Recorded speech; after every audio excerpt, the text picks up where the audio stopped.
শায়খ আহমদুল্লাহ ১৯৮১ সালের ১৫ই ডিসেম্বর লক্ষ্মীপুর জেলার সদর উপজেলার বশিকপুর গ্রামে জন্মগ্রহণ করেন। তার পিতার নাম মোহাম্মদ দেলোয়ার হোসেন এবং মাতার নাম মোসাম্মদ দেলোয়ারা বেগম। ৬ ভাই বোনের মধ্যে তিনি দ্বিতীয়। প্রাথমিক শিক্ষা নিজ গ্রামেই শুরু হয়।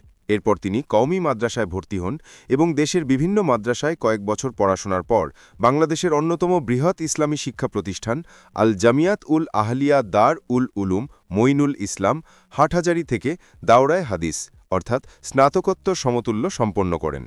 কওমি মাদ্রাসা শিক্ষা বোর্ড বেফাকের অধীনে তিনি দাওরায়ে হাদিসের সম্মিলিত মেধা তালিকায় দ্বিতীয় স্থান লাভ করেন। পরবর্তীতে খুলনার দার উল উলুম থেকে তিনি ইফতা অর্থাৎ ইসলামী আইনশাস্ত্রে বিশেষ ডিগ্রি সম্পন্ন করেন। কর্মজীবন ও দাওয়াহ কার্যক্রম, শিক্ষকতা ও ইমামতি।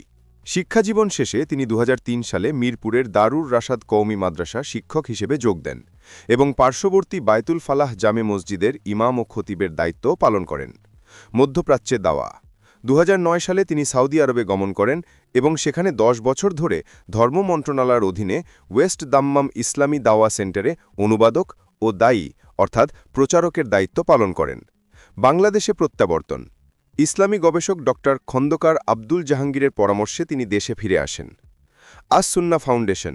দেশে ফিরে তিনি শিক্ষা, সেবা ও দাওয়া এই ৩ বিভাগে কাজ করার লক্ষ্যে আস সুন্নাহ ফাউন্ডেশন প্রতিষ্ঠা করেন এবং এর চেয়ারম্যান হিসেবে দায়িত্ব পালন করছেন। এই ফাউন্ডেশন মানব সেবা, বিশুদ্ধ জ্ঞান চর্চা ও ইসলামী শিক্ষার প্রসারে কাজ করে। iqa.info। তিনি একটি ইসলামী প্রশ্ন ও উত্তর ভিত্তিক ওয়েবসাইট iqa.info প্রতিষ্ঠা করেন। খতিব। তিনি নারায়ণগঞ্জের ভূমিপল্লী জামে মসজিদের খতিব হিসেবে দায়িত্ব পালন করেছেন। বৈশ্বিক দাওয়া। তিনি জাপান, জার্মানি, অস্ট্রেলিয়া, আরব আমিরাত সহ প্রায় ২৫টিরও বেশি দেশে দাওয়াতি কাজের সেমিনারে অংশগ্রহণ করেছেন। গণমাধ্যম ও ইউটিউব। তিনি মূলধারার টেলিভিশন চ্যানেল এবং ওয়াজ মাহফিল সহ বিভিন্ন উন্মুক্ত প্ল্যাটফর্মে লেকচার প্রদান করেন। এছাড়া ইউটিউবে তার নিজস্ব চ্যানেলে নিয়মিত ইসলামী আলোচনা ও প্রশ্নোত্তর পর্ব প্রকাশ করেন, যা ব্যাপক জনপ্রিয়তা লাভ করেছে। সাহিত্যকর্ম। শায়খ আহমদুল্লাহ ইসলামী দাওয়া ও গবেষণা বিষয়ে বাংলা ও আরবি ভাষায় বহু প্রবন্ধ নিবন্ধ লিখেছেন, যা বাংলাদেশের শীর্ষস্থানীয় গণমাধ্যমগুলোতে প্রকাশিত হয়েছে। তার প্রকাশিত উল্লেখযোগ্য কিছু বই হল রাসূলুল্লাহ সাল্লাল্লাহু আলাইহি ওয়াসাল্লামের সকাল সন্ধ্যার দোয়া ও জিকির, উমরা কিভাবে করবেন, রামাদান প্ল্যানার, তারাবিহ সালাতে কুরআনের বার্তা, মাহে রামাদানের ২৭ আমল, সম্মাননা, As Sunnah foundation young entrepreneur award ২০২১, Boiferi bestseller award ২০২২। ধর্মীয় ক্যাটেগরি। শায়খ আহমদুল্লাহর কোন আলোচনাটি বা কোন কাজের দিকটি আপনার জীবনে সবচেয়ে বেশি প্রভাব ফেলেছে? তার কোন বার্তাটি আপনার কাছে সবচেয়ে বেশি প্রাসঙ্গিক মনে হয়েছে?